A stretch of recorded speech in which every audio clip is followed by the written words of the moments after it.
When I hear confessions at God's plan here, because we do these training sessions on theology, the body for married couples, I hear confessions afterwards. I don't tell the couples during my talks that if you are living together or you are only civilly married and not married in the church, I can't give you absolution. I don't tell them that during the talk, even though it's true. And I'm not withholding something from them. But if I tell them that in the talk, they may not come to confession where that will come out, because I'll fish it out and I'll tell you how. Anyone who's gone to confession to me knows how I do this. And when we hear confessions, we're cautioned from asking unnecessary questions, which is very good advice and a good counsel and a very heavy burden that we need to accept as priests. But I will wait until they're sitting in front of me and explain why.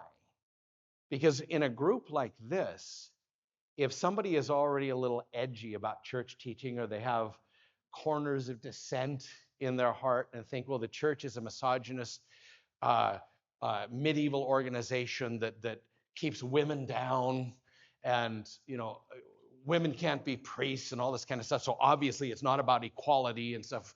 If you've been bitten by that spirit, which many of our young people have been bitten by that spirit, they won't be able to receive it in a group. But here's what happens. They come to confession, and I say to them, how long has it been since your last confession? And they'll tell me, and I'll say, what is your state in life? No one knows what that means. It's like saying you have to be in a state of grace to receive Holy Communion. Most Catholics have no idea what that means. So when I say, what is your state in life? I've actually had somebody in confession say Arizona. So I say it like this. What is your state in life? Are you single or married? By the way, if a priest goes to confession behind a screen, or face-to-face when he's not wearing his collar, or if a deacon goes, or a religious, male or female religious, we have to tell the priest. I have to say, if I go behind a screen, which I never do because I just go to my friends, I have to say I'm a Roman Catholic priest in good standing. Because what's going to happen is that priest is going to hear my confession differently, probably raise the bar. And if he doesn't raise the bar, I'm going to be thinking, dude, brother, hit me.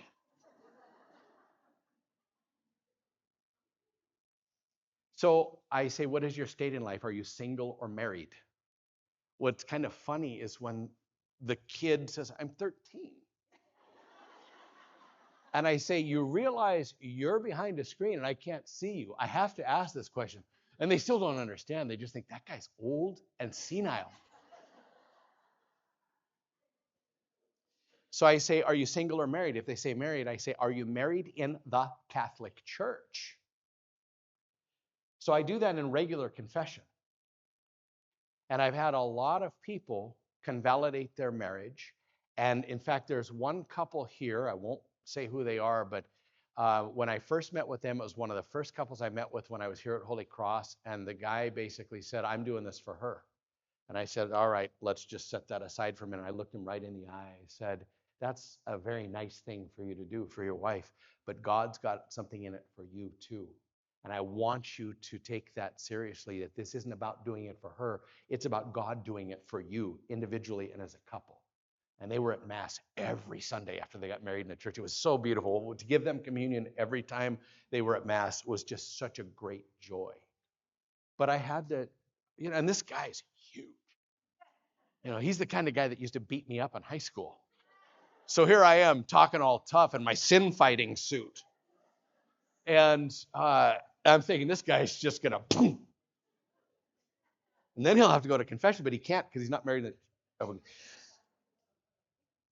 The point being that when I'm at the God's plan and I have the individuals from couples coming down that hallway to go to confession, I will say to them, and I do this in the hospital as well, if I'm going to visit somebody in the hospital, I said, there are certain circumstances I encounter as a priest where I can't administer the sacraments except in danger of death.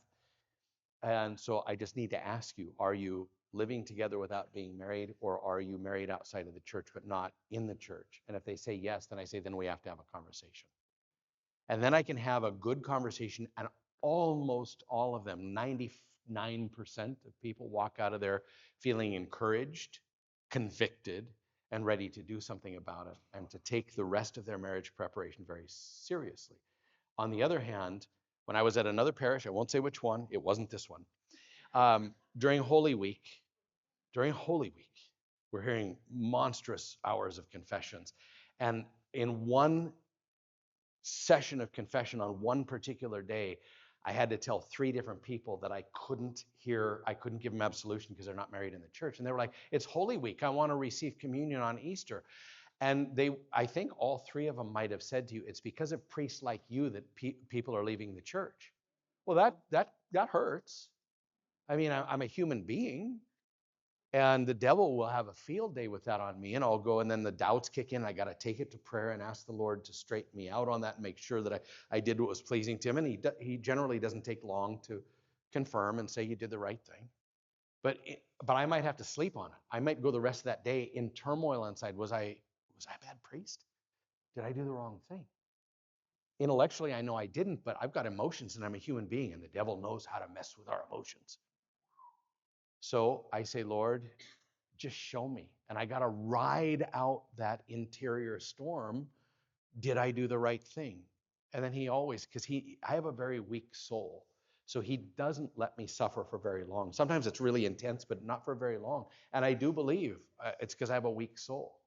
Because I encounter parishioners who have suffering that would kill me if I had to endure. And not just one thing. They'll have 10 things happening at once that are earth-shattering, and they're still showing up at Mass. They're still struggling and all that. And I'm like, why do you spare me? Am I that weak that you don't ask me to carry that? But the point being that when a Catholic has been lied to by Father Feel-Good, nice, hippie, whatever, and then they encounter a priest like me, then they get mad at the church. They get mad maybe at me. They eventually do get mad at that priest who, well, he used to come to our house for dinner. We thought we were friends. But he didn't tell me the truth, and this priest did. And I've watched conversions take place where they hate me. And then when they start to conform to the Lord, their joy is greater. But this is what I'm talking about, that when we're talking about God's will, we've got the active carrying out of his will, which is being faithful to the duties of our state in life, priest, mother, daughter, wife, sister, whatever. There are certain duties that you have. You take care of those, and you do them as Therese would say, do little things with great love.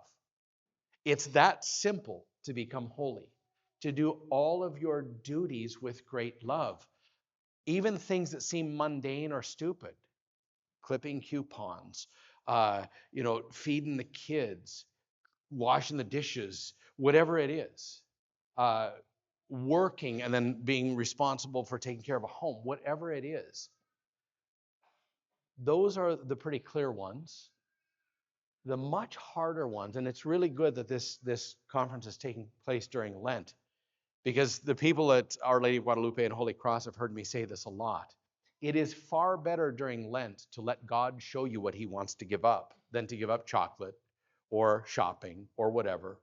And I'm not saying don't give those up. But what I am saying is, and so then you think, well, what is he trying to show me that I need to give up? What do you find yourself confessing over and over and over and over that the devil will tell you?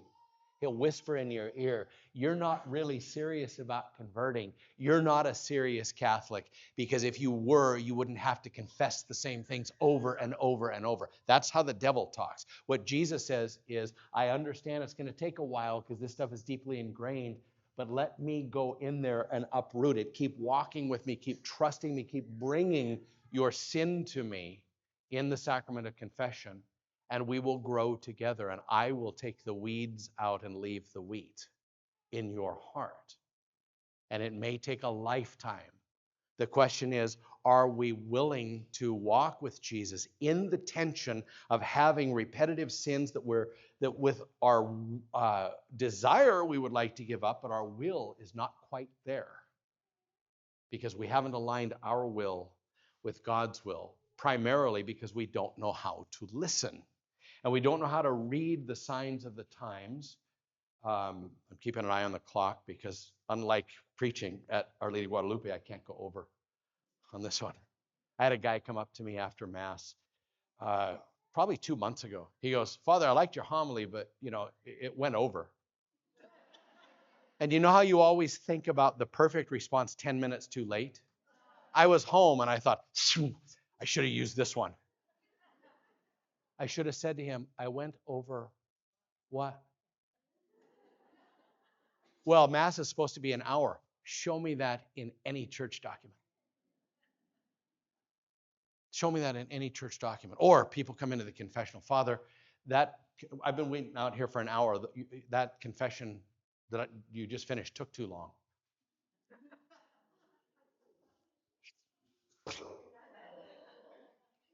How long should a confession take?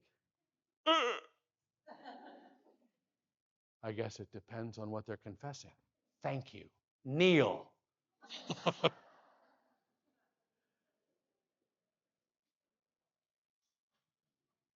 Everything that comes your way, not only including, but especially the suffering, God's will is to be discovered in it. And the older I get and the longer I'm a priest, the more I realize that becoming a saint is about letting God lead us. Full stop. Beautifully simple. Harder than you know what to do. Especially if our control freakiness, our need to know, our nurtured anxiety because we listen to too many podcasts about everything that's wrong in the church and everything that's wrong in society. And we feed ourselves with that. And we have a million devotions. And we do go to church. I'm a good Catholic. I just never listened to God. How many of you are married? Raise your hand. How many of you have ever been frustrated with your husband because he doesn't listen? I should have just said, keep your hands up. Do you like when he does that to you? Either does God when we do it to him. See? God will use your frustration with your husband to say, hey, look in the mirror. I'm here. This is my beloved son in whom I am well pleased. Talk over him. I think you get the gospel joke there. Listen to him. What did Mary say at the wedding at Cana? No, do whatever you want. Do whatever he tells you. If we don't listen to God, we will never know his will for us. And we will get mad at him when we tell him what his will is for us and it doesn't work, like me trying to force the Latin Mass. I'm not called to do that. It's not that I have anything against the Latin Mass. I love it. The first time I celebrated, I got the gift of tears. I cried because the Latin Mass, there is so much power in it, but I'm not called to do it. And part of it is because it created so much anxiety in me, I can't even describe it.